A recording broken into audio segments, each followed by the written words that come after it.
Hey, so I'm gonna go ahead and make this video for you. I'm gonna use Frank. I mentioned that earlier, but I was gonna use Sophie, and then I thought maybe Frank would be a little bit easier. He's one that I can quickly say, go to bed, and he does it a little more accurately than either of the other two. Anyways, Lucy's perusing the kennel right now. So, anyway, this is just going to be me kind of explaining what I was talking about on the phone. So this is a little bit easier for you because then you're going to be able to see what I'm doing as opposed to me just saying it. Sophie says hello. Hey, Frank. So anyway, basically what we want to do is we want to first see what his comfort level is. I know you said he'll go in the kennel when you ask him to. I'm not sure what you call it as far as, go to bed or go lay down or kennel up or some of those other common things that people call it, but essentially what we want to figure out what his comfort level is as far as being in the kennel. Now, you'll find some dogs will not go into the kennel at all, and you have to practically force them in. Like I said on the phone, if you have to force your dog into the kennel, we need to take a step back because there's been some sort of misunderstanding as far as what the kennel represents in the dog's mind. We want the kennel to be a safe place where, hold on, I gotta see what Lucy's chewing on. Okay, we want that to be a safe place that they're willing to go into and lay down for, an undesignated amount of time without any issue. We don't want to see anxiety. We don't want to see them panicking to get out. We definitely don't want to see apprehension to go in the first place. We definitely want the kennel, like I said, to be that safe place that they're comfortable going in and no issues whatsoever. So, we first want to see, will he go into the kennel if you ask him? If he does, that's awesome. Without any forcing, we want to be able to ask him, go to bed, kennel up, whatever you call it, and he just walks right in. No issue there. So we should be able to say that. And then we want to gauge, will he be calm if you close the doors, lock him in? I don't know if your kennel is a 2-door setup. Mine is. I intentionally bought a 2-door setup for training purposes. It makes it a heck of a lot easier when you're training puppies to have a 2-door system as opposed to a 1-door system.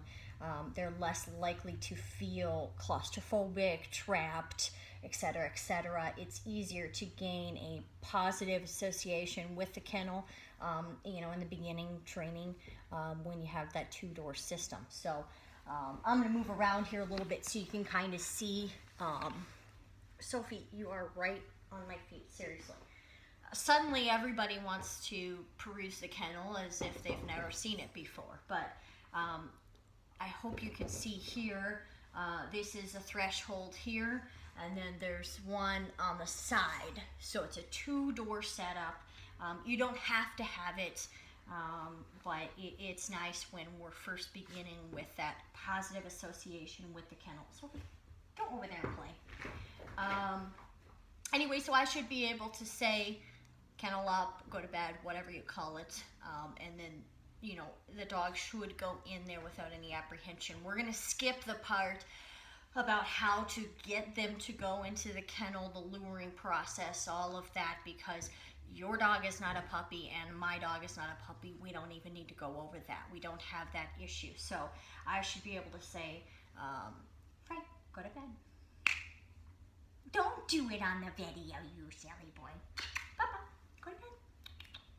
Good boy. Frank. All the way, silly boy. You're camera shy, huh? Are you camera shy? Go ahead. Go to bed. Sit. Good boy, wait. Now, I should be able to, as you saw, get the dog in the kennel without physically maneuvering him in. I did not push him in at all. I did not put him in there. He walked in there on his own accord, of course, because I asked him to, but he did. Hey, wait. And I should be able to do that, like I said, with ease. No physical manipulation whatsoever. The way that I train is force-free. There is no manipulation at all. Okay, Papa, come here. Good boy. So what I expressed to him in that step was, first of all, you've gone in the kennel and you followed my instruction. And after he went in, I said, hey, good job. You did awesome. That's what I wanted. And then we just had a brief pause. Just a moment, sit in there, be cool, calm down. And he even sat for me. I asked him to sit and he sat for me. That's awesome. Dogs are in the calmest state of mind when they're sitting or they're lying down. So that's their relaxed body posture. And I just want to see him demonstrate that. The doors were open. He was not contained in there. I wasn't forcing him to stay in there. I asked him to stay in there, and he did. He did exactly as I asked. And then his reward was, hey, come on out. You did what you're supposed to. Good job. And some petting and all of that. Now, when we're talking about adult dogs, we don't necessarily have to use treats. It's nice if you can or if you want to, just to really show them that they've done a good job. But as adults, they don't need it. Treats are typically used with puppies to keep their focus and to really show them that, yes, you've done a good job, because they don't really understand at that point in time that, hey, I've just done it for a pet and a pet is good enough. But like I said, adult stages, we don't really need to use treats. You don't have to use a lot of treats with Larry. It's not a big deal. But anyway, so what I'm doing is I'm gauging, sorry, I'm taking a peek at the time here, gauging, will he go in? Yes. Will he sit? Will he offer me the sit or the down and stay in there and wait just a brief moment? Yes. So he's done a good job with that. I asked him to come out. And he's come out. I've rewarded him with pets and attention and all of that, and praise. Of course, praise is a big deal. We want to say, hey, good job. You've done awesome. So, Sophie, where are you going? What's going on? Sophie's perusing the kennel again. So now what we want to do, like I said, I think you have a one-door system. So what I'm going to do is I'm actually going to close this secondary door. To kind of mimic your system. Sophie, go. You're in the way, Sophie. So now what I was telling you is we want to gauge, where does the anxiety start with him? Does it start once the door is shut? Does it start once the door is shut and you're out of line of sight? Where does that begin? So we want to gauge that first, because that's where we're going to kind of leave a place marker. We're going to say that's where we start the training. We have to desensitize that moment in time, that level of anxiety, I guess, so to speak. Work on that, and then we can move forward. All these dogs are doing all kinds of crazy stuff right now. All right, Papa. Listo? See? Sophie, you're standing right in front of the door, honey. Go play. Charlie, leave it. Sophie, move. Thank you. Lucy, you guys never surround me like this until I'm making a video for Grandma. Go. Get out of here. Get out of here. Frank, go to bed. Good boy. Good boy. So now what I'm going to do is I'm going to close the door. Frank's all too familiar with this. He gets kenneled a lot, when he's sassy, because he's a sassy boy. So, oh, Sophie needs attention.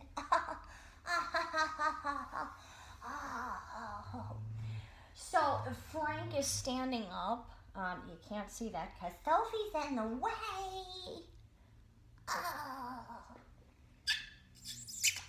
Go play, Sophie. Go play. Go be a dog. So now I'm just holding on. I haven't moved. I'm still here where he can see me and he knows that I'm still present. I haven't abandoned him, so to speak. And this is what I want you to do with Larry, is to place him in the kennel and close the door to see, does he have anxiety at this point in time? If he does not, we're going to say, hey, good job. He's not scratching at the door. He's not demonstrating any anxiety. You know full and well not to reward that behavior. He kind of stuck his hand on it because I was doing that. But you know not to reward that moment of anxiety, that state of mind. So he's lying down. He's demonstrating a calm state of mind. And what I'm going to do is I'm going to reward him by opening the gate. Good job, Peppa. Let's go. Good, good, good, good. Good boy. So I'm really telling him, good job. You did awesome. That was great. And so beyond that, if he does okay with that, then you're going to increase the stressors. What's up, Sophie? Nothing happened in there. He doesn't have any hidden treats or anything like that. All right, ladies, let's move it around. So now what I'm going to do, or what I'm going to ask you to do, is increase the stressor. The way you do that is by placing him back in the kennel. Frank, go to bed. Good boy. So now I've praised him. He's gone in the kennel, force-free. I didn't touch him. I didn't make him go in there. He went on his own accord. And I've shut the door. I've secured it. We want to make sure we're securing it because otherwise Larry's just going to come right out. And then we're going to create a distance between ourselves and the kennel. So we want to gauge how far can you go before he starts kind of panicking. And any form of panic, it's not full-blown temper tantrum, but any kind of whining or any kind of pawing at the door, any kind of lip licking where he's stress licking, anything like that, he's darting around, he's looking at you, anything like that, you know that he's starting to become anxious. So that's where you stop. You don't go any further away. You don't create a bigger distance. We don't want to exacerbate the stress, but we want to figure out where does the stress begin. So we're going to say, good job, good boy. And we're going to walk away. We're going to create a distance between ourselves and the kennel. Frank's looking around. He's keeping an eye on me, but he's not panicking by any means. He's just kind of chilling in there. He's not doing anything. Sniffing the air. Good job. Good boy. Good job. So I only took a few steps back, and I'm going to reward him. Good boy. Yeah. You did a good job. Good job. Good job. Good job. Yeah. That was a good boy, Frank. Yeah, that's a good boy. So now we're really going to praise and praise is reward. Petting is a reward. We want to reward him for that good behavior, and we want to show him that we really appreciate his reaction to that situation. Now, on the other side of the coin, if you take a step back or you even start to stand up, wherever it starts, he starts becoming anxious. You will come closer to the kennel, and you will come back to the place where he starts to calm down again. So he was calm while you were here, but you took a step away, and that's where he started to kind of panic. We're going to come back to the place where he's calm. So he's calm while you're still sitting here, and we're going to work from that place forward. So we're going to come back, sit down, stand, whatever's easier for you, and wait. We wait until he calms down. He's either got to offer you a sit or he's got to lie down.